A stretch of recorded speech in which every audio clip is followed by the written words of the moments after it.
British Parliament is currently in discussions about whether to join the rest of the oppressed Western countries in bombing Syria in retaliation to the Paris attacks.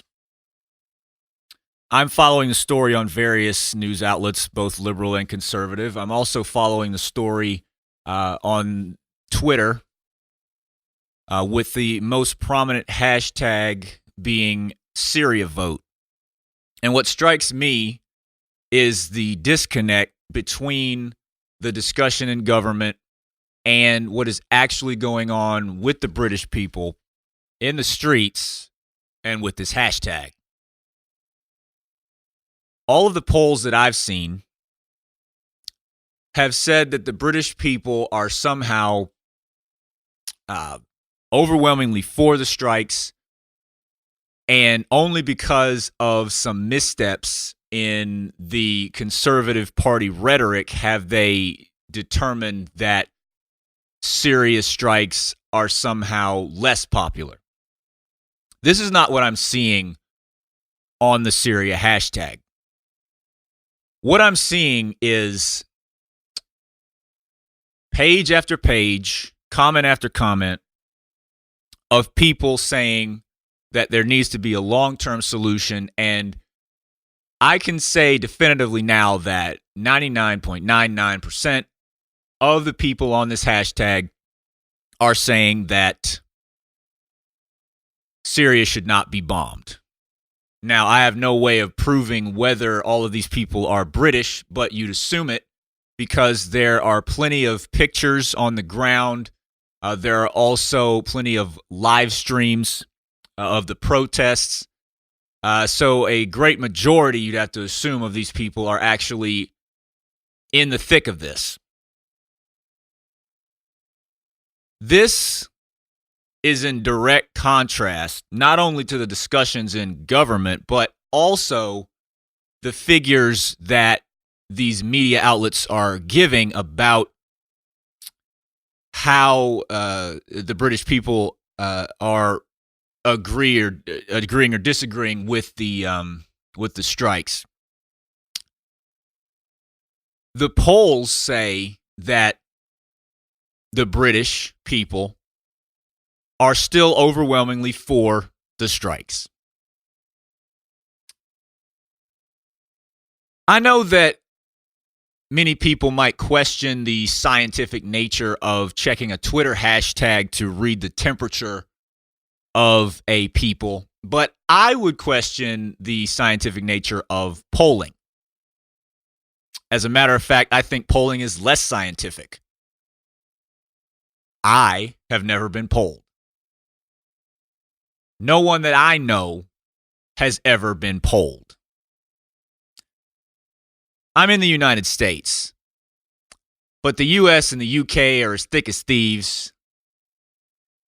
Their governments run the same, so you'd have to think that their media also gets their tricks from each other as well. You ever noticed how polls are so polarizing? Everybody's viewpoint seems to be so magnetized. The majority of the percentages are either on one side or the other, with only a very few in the middle with a nuanced position. A position that is not appropriately represented on the poll, mind you. But you always have 50 or 60% on one side, 30 to 39% on the other side, and 1% other or don't know. When this is never the case when you talk to people at length. It is my assertion that these pollsters, first of all, avoid people like me and the people that I hang around.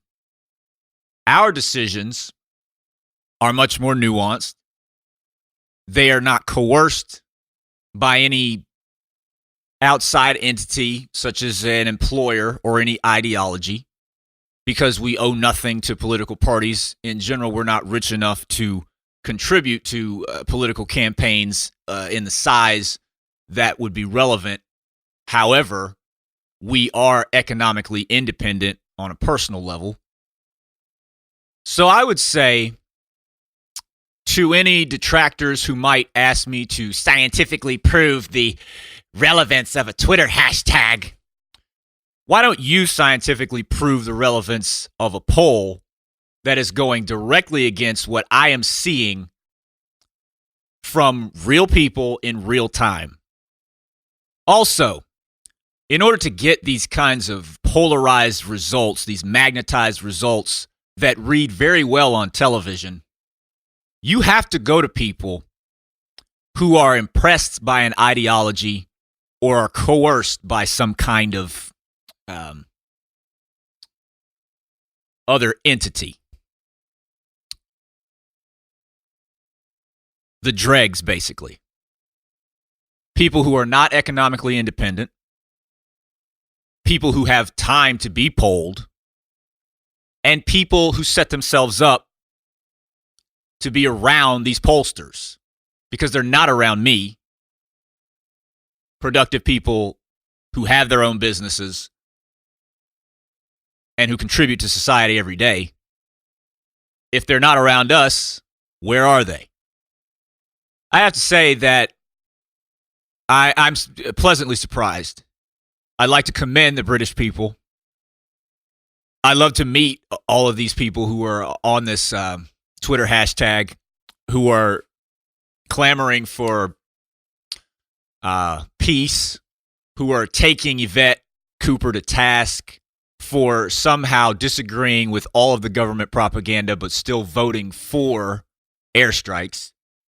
Definitely indicative of the disconnect between the government and its people in that country. But I would have a beer with all of these blokes. I would impregnate all of these women. We would have a great time together.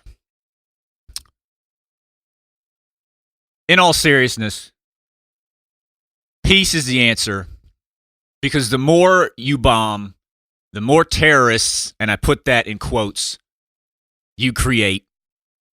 You stupid government dregs, you are never going to get that oil, not ever.